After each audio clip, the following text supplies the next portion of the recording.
Since the publication of my first book, Autopsy, Life in the Trenches with a Forensic Pathologist, people have sent me long messages about how the book affected them.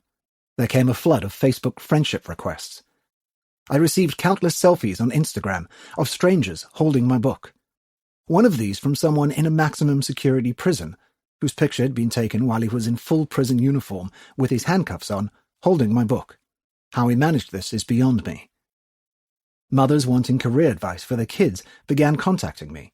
Pensioners wanted to meet me for coffee.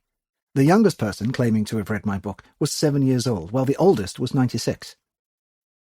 People that I would never normally have access to were suddenly trying to connect with me. Apparently, I was the only one who could solve some or other specific forensic case. One Saturday at midnight, just as I was about to retire to bed, I got a phone call from Cape Town about a suspected food poisoning case. The person was worried about a salad they had eaten. Where could they submit the salad for forensic analysis? Of course, how could I assist when Cape Town is not even my jurisdiction? I had a stalker. You never get the stalker you want in life. It started with gifts from an unknown admirer who had read my book and escalated from there, as these things typically do. But luckily, the entire debacle ended amicably.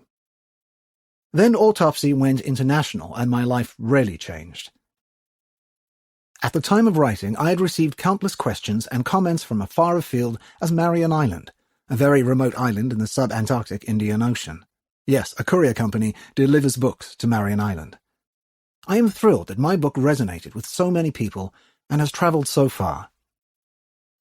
This book, my second, expands on the lessons for the living that can be gleaned from the autopsy table. I wrote it because I feel I have a moral obligation to serve my immediate community, as well as the greater community of humankind. There remains so much injustice in this world, and forensic pathology is not some sideshow, but rather, I believe, plays a central role.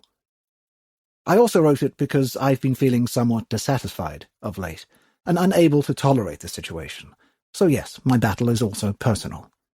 I hope that some of the ideas in this book may resonate with you and contribute to your well-being. Beyond that, this book will teach you how to notice the smallest of details, how to really notice. For example, did you know that the strength of a handshake may tell you about someone's health?